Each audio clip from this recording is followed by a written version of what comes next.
વડાપ્રધાન નરેન્દ્ર મોદી સુરત એરપોર્ટથી નીકળી ચૂક્યા છે ડાયમંડ બોર્સ તરફ જવા માટે, જેનું ઉદ્ઘાટન તેઓ થોડી જ વારમાં કરવાના છે। પરંતુ આ તમામની વચ્ચે મોટી સંખ્યામાં લોકો પ્રધાનમંત્રીનું અભિવાદન ઝીલવા માટે આ રસ્તા પર અત્યારે ઉપસ્થિત જોવા મળી રહ્યા છે।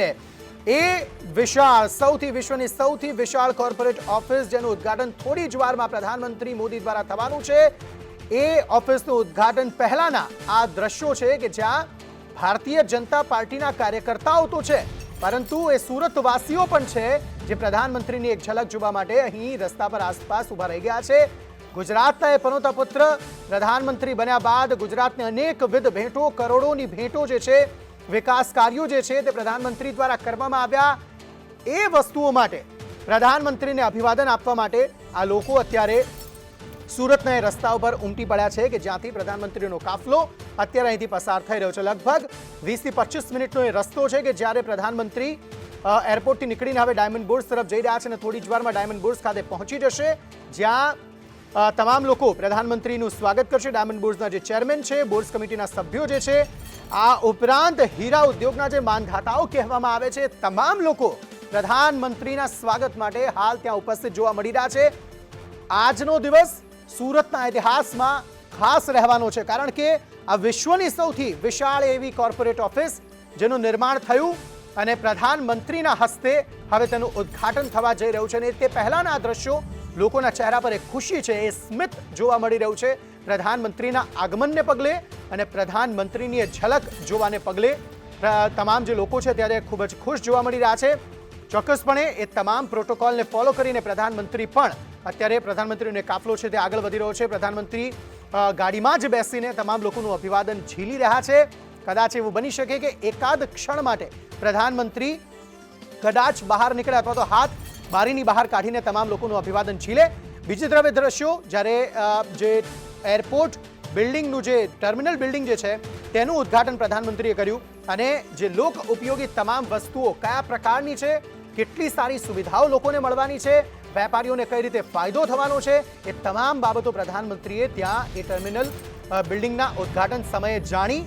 એ સમયે પ્રધાનમંત્રીની સાથે ગૃહ રાજ્યમંત્રી હર્ષ સંઘવી સાથે હતા, મુખ્યમંત્રી ભૂપેન્દ્ર પટેલ પણ તેમની સાથે જોવા મળી રહ્યા છે, સી આર પાટીલ પ્રદેશ અધ્યક્ષ જે છે ભારતીય જનતા પાર્ટીના તે પણ છે, સાંસદ દર્શનાબેન જરદોશ તે પણ તેમની સાથે છે।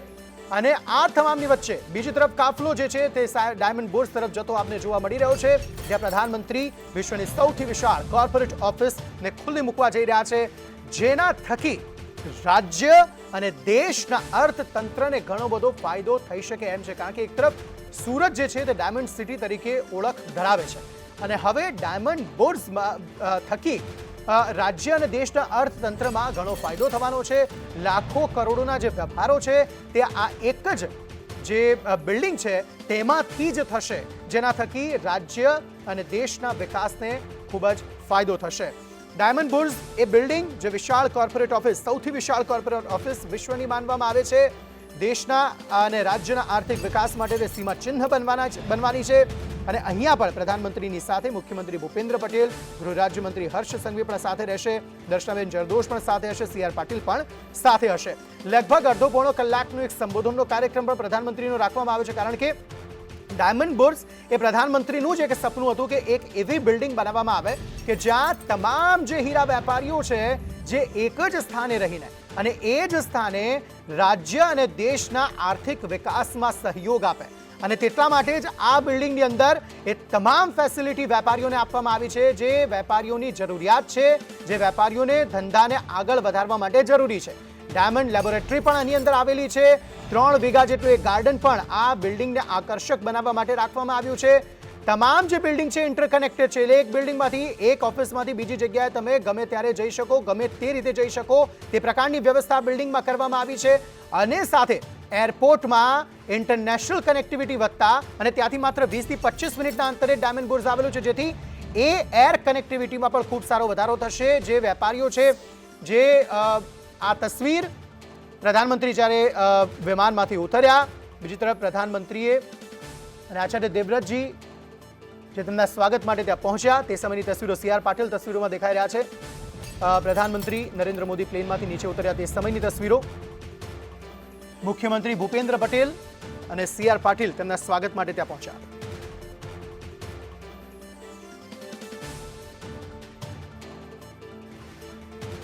આઝમ સાલે આ અંગે વધુ માહિતી સાથે જોડાઈ ગયા છે. આઝમ, હવે કેટલી વારમાં આ પ્રધાનમંત્રીનો કાફલો જે છે તે ડાયમંડ બુર્સ ખાતે પહોંચશે અને સાથે એરપોર્ટથી ડાયમંડ બુર્સ કેટલા સમયમાં પહોંચી શકાય છે?